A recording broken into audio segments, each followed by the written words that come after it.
Now we come to Sutta 38, Mahatanhasankhaya Sutta, the greater discourse on the destruction of craving. This one is a bit longer. Thus have I heard, on one occasion the Blessed One was living at Savatthi in Jeta's Grove, Nata Pindika's park. Now on that occasion a pernicious view had arisen in a monk named Sati, son of a fisherman, thus, as I understand the Dhamma taught by the Blessed One, it is this same consciousness that runs and wanders through the round of rebirths, not another. I stop here for a moment. So here, this Sati has this wrong view that it is the same consciousness that goes from birth to birth to the round of samsara. Several monks, having heard about this, went to the monk Sati and asked him, "Friend Sati, is it true that such a pernicious view has arisen in you?" And he said, "Exactly so, friends. As I understand the Dhamma taught by the Blessed One, it is this same consciousness that runs and wanders through the round of rebirths, not another." Then those monks, desiring to detach him from that pernicious view, pressed and questioned and cross-questioned him thus, "Friend Sati, do not say so. Do not misrepresent the Blessed One. It is not good to misrepresent the Blessed One. The Blessed One would not speak thus. For in many discourses, the Blessed One has stated consciousness to be dependently arisen, since without a condition, there is no origination of consciousness." Yet although pressed and questioned and cross-questioned by those monks in this way, the monk Sati, son of a fisherman, who still obstinately adhered to that pernicious view and continued to insist upon it.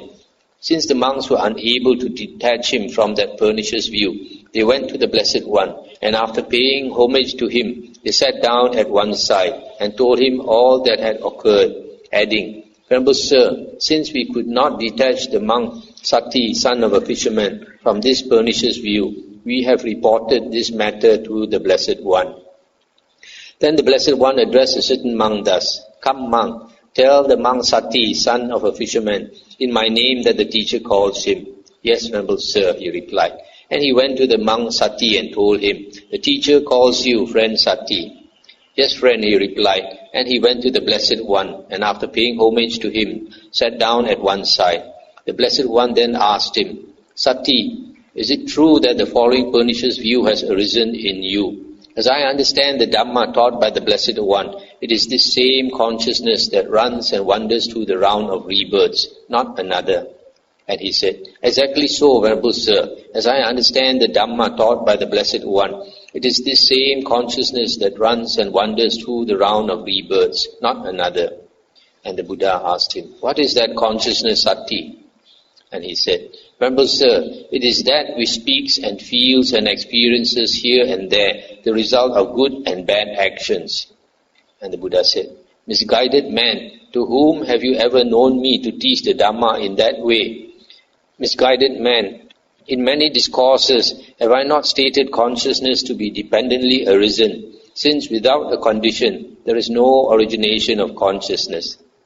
But you, misguided man, have misrepresented us by your wrong grasp and injured yourself and stored up much demerit, for this will lead to your harm and suffering for a long time." I'll stop here for a moment.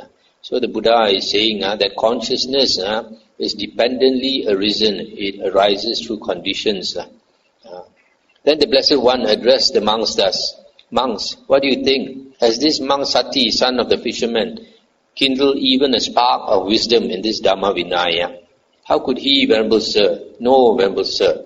When this was said, the monk Sati, son of a fisherman, sat silent, dismayed, with shoulders drooping and head down, glum and without response. Then knowing this, the Blessed One told him, "Misguided man, you will be recognized by your own pernicious view. I shall question the monks on this matter." Then the Blessed One addressed the monks thus, "Monks, do you understand Dhamma taught by me as this monk Bhikkhu, son of a fisherman, does when he misrepresents us by his wrong grasp and injures himself and stores up much demerit?" And they said, "No, Venerable Sir, for in many discourses the Blessed One has stated consciousness to be dependently arisen, since without a condition there is no origination of consciousness."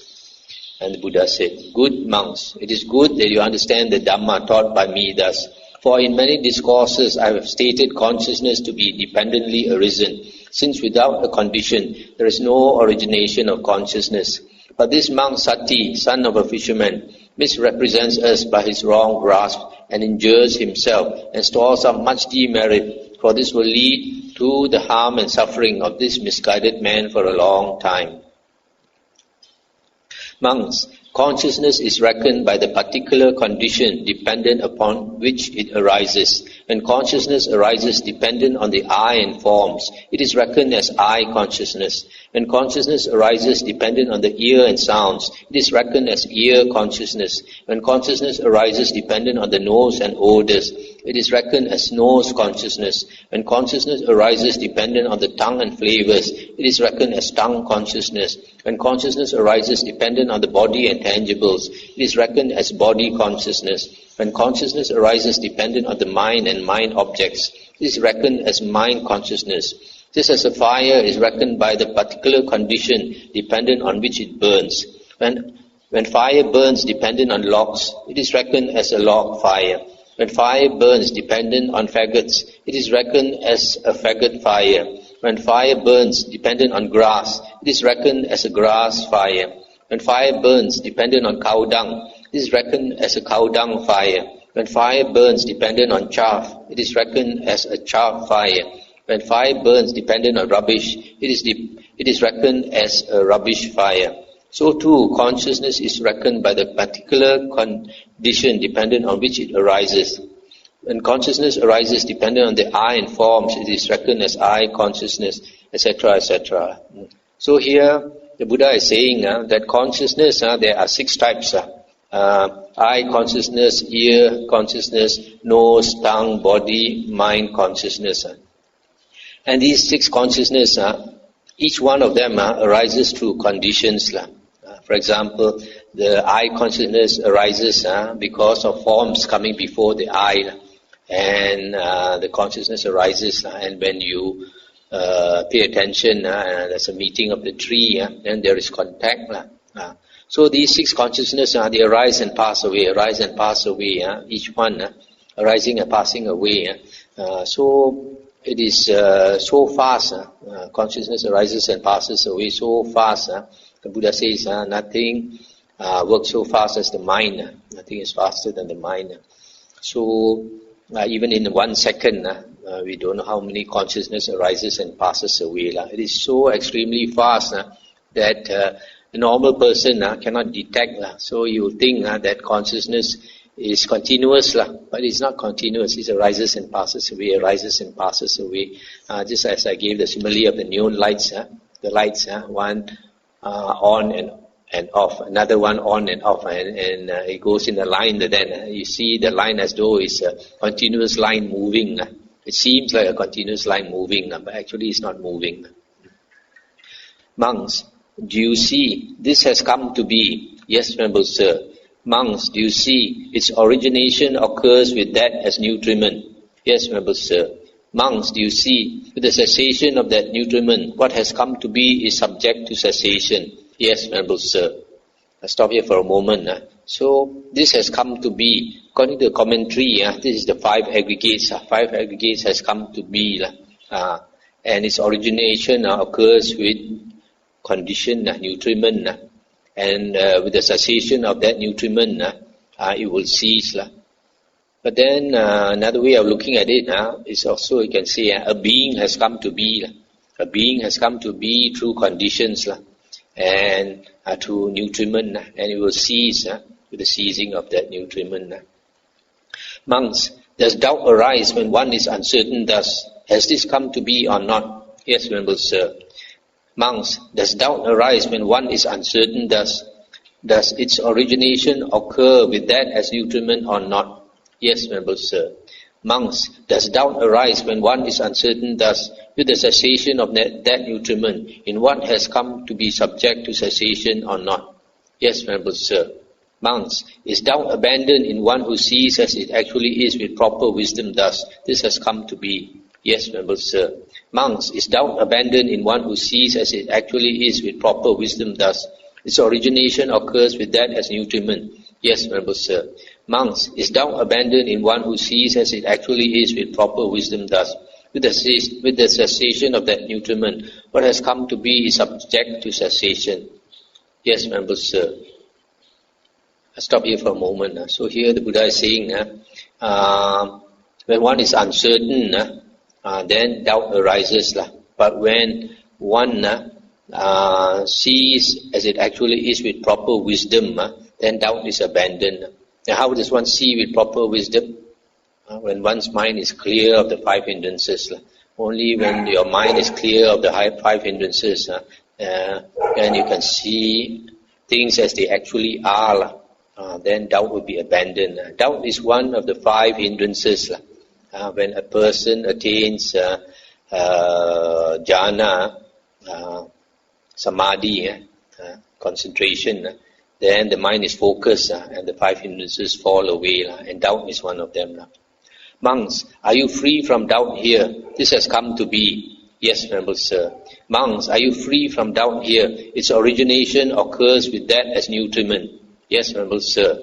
Monks, are you free from doubt here? With the cessation of that nutriment, what has come to be is subject to cessation. Yes, Venerable Sir. Monks, has it been seen well by you as it actually is with proper wisdom thus? This has come to be. Yes, Venerable Sir.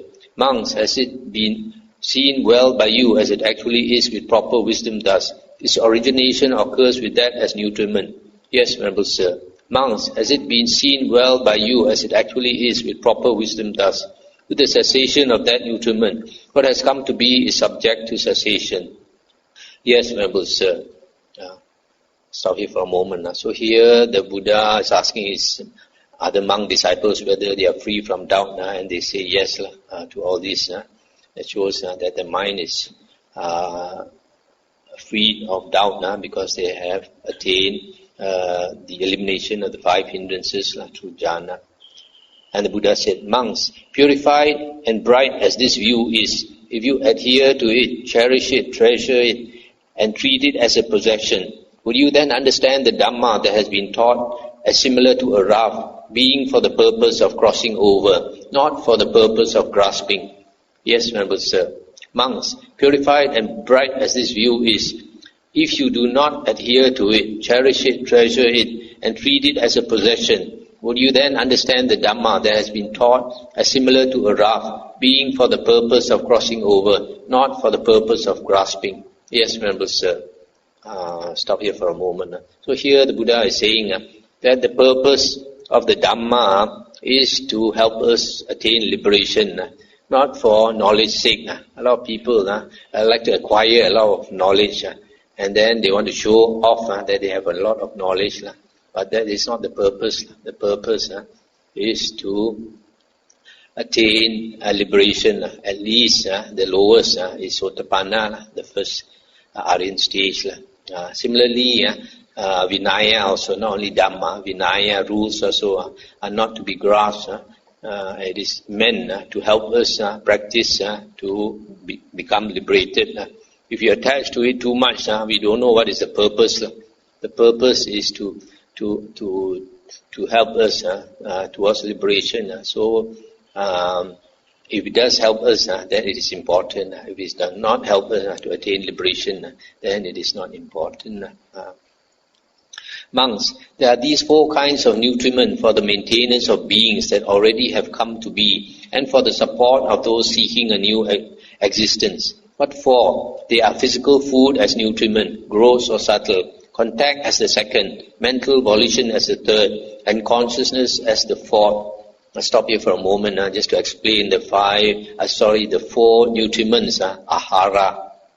This word ahara, nutriment, has gone into the Thai vocabulary. Buddhist country, they tend to take some of the Pali words as part of their vocabulary.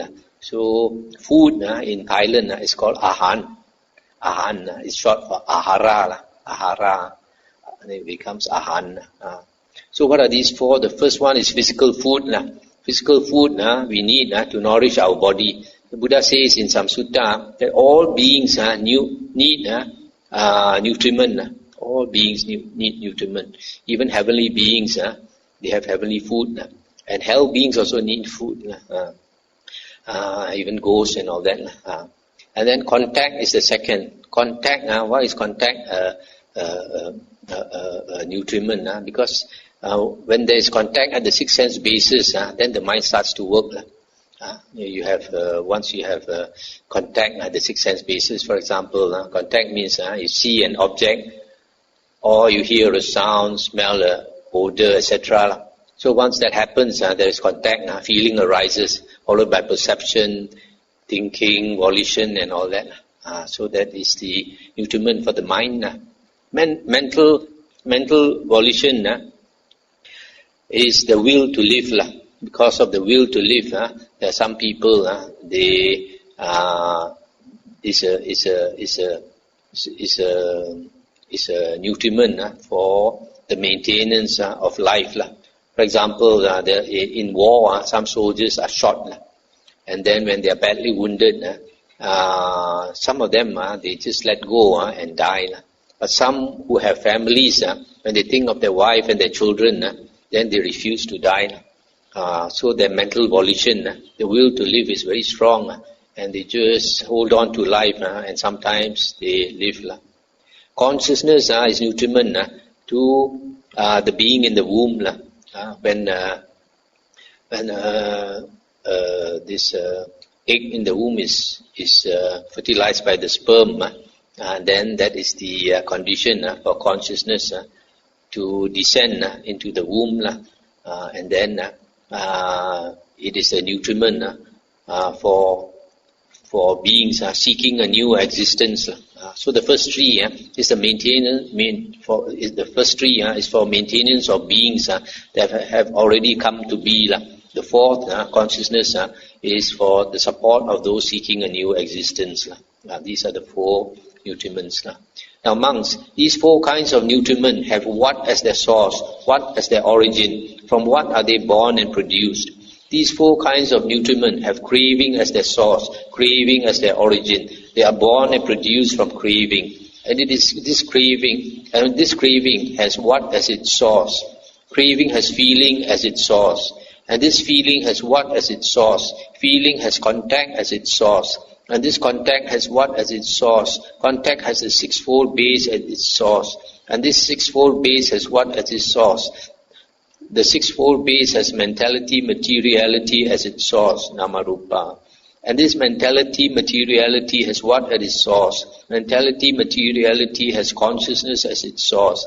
And this consciousness has what as its source? Consciousness has volition, sankhara as its source. And this volition has what as its source? What as its origin? From what is it born and produced? Volition has ignorance as its source. Ignorance as its origin. It is born and produced from ignorance. So monks, with ignorance as condition, volition comes to be. With volition as condition, consciousness. With consciousness as condition, mentality, materiality. With mentality, materiality as condition, the sixfold base. With the sixfold base as condition, contact. With contact as condition, feeling. With feeling as condition, craving. With craving as condition, clinging. With clinging as condition, being. With being as condition, birth. With birth as condition, aging and death. Sorrow, lamentation, pain, grief and despair come to be. Such is the origin of this whole mass of suffering. I'll try to explain these 12 links of dependent origination. The first one is ignorance. Ignorance is ignorance of the Four Noble Truths, ignorance of the Dhamma. And because of ignorance of the Dhamma, all beings have ignorance of the Dhamma except the Arahant. But in an Arya, the ignorance is cut down, is not as dense as an ordinary Putujana, an ordinary being. So ignorance, because of ignorance of Dhamma, of the Four Noble Truths, volition comes into being. This volition is basically the will to live. In the suttas, this volition in dependent origination consists of three things. The body volition, the verbal volition, and the mental volition. The body volition is the will for the body to live or to function, and that is breathing, because the body wants to function, the body wants to live, we breathe. Actually, breathing is not automatic, it is intentional. And the second one is verbal volition. Verbal volition is thinking, because before you can break out into speech, you must think. So you think, and then you speak. So this second verbal volition or sankhara is this thinking. And the third one, mental volition, is perception and feeling. Once you have perception and feeling, the mind works. So because you want the mind to work, you want the mind to live, so you have this mental volition. So these basically, volition sankhara is the will for you to live or function through the three ways, the body, speech and mind. If you only function through the body, then you are like a tree. A tree lives, but it does not function through speech and does not function through the mind. So we function through three doors compared to the tree that functions only with the body, exists only with the body. So this sankhara is volition. Volition, the will to live basically. And because of the will to live, consciousness comes into being. This consciousness, as we stated just now, consciousness arises and passes away, arises and passes away. When consciousness arises and passes away, it is this volition, this sankhara, the will to live, that makes the consciousness arise again. And then because everything is impermanent, it will cease very fast. And again, because of the will to live, the consciousness arises again. So every consciousness that arises is due to our volition to will, to live. But there's no volition to live, we will die. I saw this very clearly a few nights ago when this wild boar was attacked by the dogs. I went to rescue that wild boar and chase away all the dogs.